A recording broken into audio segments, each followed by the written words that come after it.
Hai, perkenalkan nama saya Indah Safitri dengan NIM 2208065010006. Saya merupakan mahasiswi program studi Desain Komunikasi Visual di Universitas Negeri Makassar. Di sini saya akan membawakan materi terkait Pictorial Modernisme. Pictorial Modernisme adalah aliran seni rupa yang muncul pada awal abad ke-20 sebagai bagian dari gerakan seni modern. Ini adalah gerakan yang utamanya berfokus pada penggunaan gambar atau lukisan untuk mengekspresikan ide, emosi, atau pandangan pribadi dengan gaya yang lebih bebas dan eksperimental daripada gaya seni tradisional. Pictorial Modernisme mulai muncul pada awal abad ke-20 sebagai bagian dari gerakan seni modern yang lebih luas. Gerakan ini melibatkan banyak seniman dan terdapat variasi gaya dalam lingkupnya. Di seluruh dunia, seniman-seniman dari berbagai negara mengadopsi prinsip-prinsip Pictorial Modernisme dengan cara yang unik untuk budaya mereka sendiri. Pictorial Modernisme memiliki pengaruh yang luar biasa dalam seni rupa kontemporer. Ia membuka jalan bagi eksperimen dan inovasi dalam seni rupa, membebaskan seniman dari pembatasan figurasi dan menekankan ekspresi individu. Pengaruhnya masih terasa dalam seni abstrak, seni konseptual, seni rupa kontemporer, dan banyak lagi. Nah, itulah tadi pembahasan terkait Pictorial Modernisme. Di sini saya akan membawakan materi terkait New Language of Form. New Language of Form adalah konsep dalam seni rupa modern yang mengacu pada pengembangan bahasa visual baru untuk mengekspresikan ide dan perasaan dengan cara yang lebih abstraksi dan non-representasional daripada seni rupa tradisional. Konsep ini mencerminkan perubahan besar dalam pandangan seni dan estetika selama abad ke-20. Ciri-ciri utama New Language of Form. Yang pertama, abstraksi. Salah satu karakteristik utama dari New Language of Form adalah abstraksi, yang menggantikan representasi figuratif. Seniman mulai lebih fokus pada elemen-elemen seperti garis, warna, bentuk, dan tekstur untuk menyampaikan ide dan perasaan. Yang kedua, non-objektif. Banyak karya-karya dalam konsep ini bersifat non-objektif, yang berarti mereka tidak mencoba menggambarkan objek atau bentuk yang dapat diidentifikasikan dalam dunia nyata. Mereka lebih mengeksplorasi kekuatan dan emosi yang muncul dari elemen visual. Yang ketiga, ekspresionisme abstrak. Gerakan seni seperti ekspresionisme abstrak adalah bagian dari New Language of Form. New Language of Form telah memberikan kontribusi besar dalam perkembangan seni rupa modern dan kontemporer. Ia membuka jalan bagi kebebasan ekspresi dan eksperimen dalam seni rupa. Hal ini memungkinkan seniman untuk lebih fokus pada konsep, perasaan, dan gagasan mereka daripada keterikatan pada representatif figuratif. Pengaruhnya terasa dalam berbagai aliran seni rupa modern dan kontemporer, dari abstraksionisme hingga seni rupa konseptual, dan ia terus mempengaruhi seni rupa masa kini dalam berbagai bentuk dan ekspresi. Di sini saya akan membahas terkait Bauhaus and Neo-typography. Bauhaus and Neo-typography adalah dua gerakan seni rupa dan desain yang memiliki pengaruh besar dalam perkembangan desain grafis modern dan arsitektur pada abad ke-20. Mereka muncul di Jerman dan berusaha untuk menggabungkan seni dan teknologi dalam desain. Bauhaus didirikan pada tahun 1919 di Weimar, Jerman oleh arsitek Walter Gropius. Nama Bauhaus berasal dari bahasa Jerman dan berarti rumah bangunan atau rumah kerja.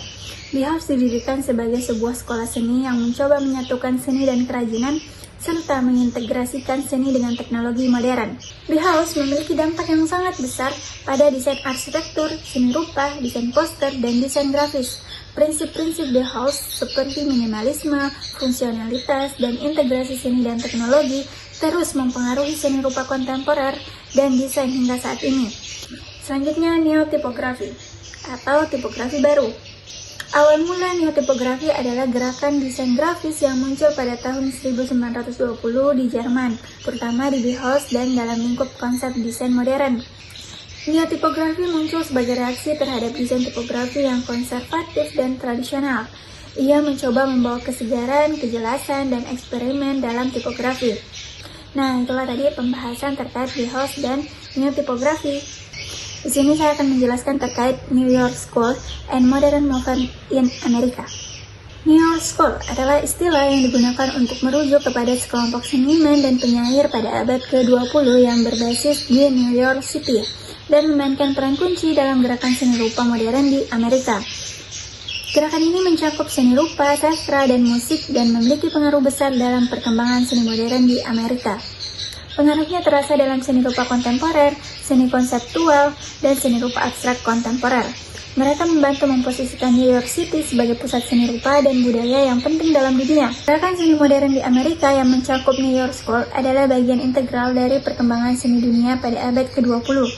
Mereka mencerminkan perubahan sosial, budaya, dan politik pada masanya dan memberikan kontribusi penting terhadap bentuk seni rupa kontemporer yang kini kita kenal.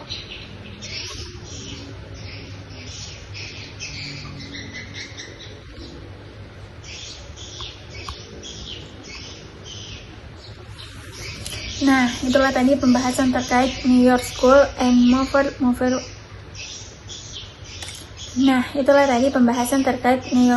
and Modern Movement in America. Di sini saya akan membawakan materi terkait International Typography Style and Postmodern Design. International Typography Style atau gaya tipografi internasional dan desain postmodern adalah dua aliran dalam desain grafis yang memiliki sejarah dan karakteristik yang unik. International Typography Style, juga dikenal sebagai Swiss Style, muncul pada tahun 1950-an di Swiss, terutama di Sekolah Seni dan Kerajinan Zurich, School of Art and Crafts Zurich. International Typography Style memfokuskan pada kesederhanaan, keterbacaan, dan keteraturan. Nah, itulah tadi pembahasan terkait International Typography Style. Selanjutnya kita membahas terkait desain postmodern. Desain postmodern adalah gerakan seni dan desain yang muncul pada tahun 1960-an sebagai reaksi terhadap estetika modernisme dan gaya tipografi internasional. Ini adalah reaksi terhadap kesederhanaan dan keteraturan desain modern. Gerakan ini seringkali diarahkan oleh pendekatan kritis terhadap modernisme, konsumerisme, dan pandangan dunia homogen. Ia mencoba mempertanyakan norma-norma yang ada dalam desain. Dalam rangkaian perkembangan desain grafis, gaya tipografi internasional dan desain postmodern adalah dua pendekatan yang mencerminkan evolusi estetika dalam desain. Gaya tipografi internasional menekankan kesederhanaan, keteraturan, dan kejelasan. Sementara desain postmodern menciptakan desain yang lebih eklektik, individualistik, dan seringkali kontroversial. Kedua aliran ini berkontribusi pada keragaman dalam dunia desain grafis dan seni rupa modern. Nah, itulah tadi penjelasan terkait International Typography Style and Postmodern Design. Di sini saya akan menjelaskan materi terkait Corporate Identity and Visual System. Corporate Identity atau identitas perusahaan dan sistem visual adalah dua komponen penting dalam desain grafis dan pemasaran perusahaan. Mereka membantu perusahaan membangun citra yang konsisten dan mengenali merek mereka.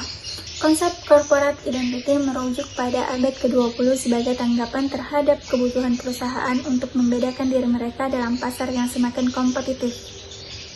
Penggunaan desain grafis dan identitas visual untuk menciptakan citra yang konsisten dan mengenali perusahaan menjadi lebih penting dengan pertumbuhan media cetak dan kemudian media digital. Selanjutnya, sistem visual. Sistem visual atau sistem identitas visual, Visual Identity System, adalah pengembangan dari corporate identity. Ia mengacu pada serangkaian pedoman dan prinsip desain yang digunakan untuk mengintegrasikan identitas perusahaan ke dalam berbagai media dan materi. Di sini saya akan membawakan materi terkait Digital Revolution and Beyond. Revolusi digital adalah perubahan besar dalam teknologi yang terjadi pada abad ke-20 sampai dengan 21 yang telah mengubah fundamental cara manusia berinteraksi, bekerja, dan berkomunikasi. Dari komputasi hingga internet, smartphone, dan teknologi terkini seperti kecerdasan buatan, revolusi digital telah mengubah hampir semua aspek kehidupan kita. Akar dari revolusi digital dapat ditemukan dalam perkembangan komputer pada pertengahan abad ke-20. Mesin seperti komputer ENIAC yang dikembangkan pada tahun 1940 menjadi cikal bakal dari komputerisasi modern. Pada tahun 1960-an, pengembangan jaringan komputer yang kemudian menjadi internet dimulai melalui proyek ARPANET yang mengubah cara manusia berkomunikasi dan berbagi informasi secara global. Dengan munculnya perangkat digital seperti mikroprosesor dan mikrokontroler, perangkat elektronik menjadi semakin terkomputerisasi, mengubah produk dan layanan di berbagai industri. Ciri-ciri utama revolusi digital. Yang pertama, komputasi pribadi. Pengembangan komputasi pribadi memungkinkan individu untuk memiliki akses langsung ke teknologi komputasi dan aplikasi perangkat lunak. Yang kedua, internet dan komunikasi. Internet memungkinkan komunikasi global secara instan melalui email, media sosial, dan layanan pesan. Ini juga menjadi sumber utama informasi. Yang ketiga, mobile dan perangkat bergerak.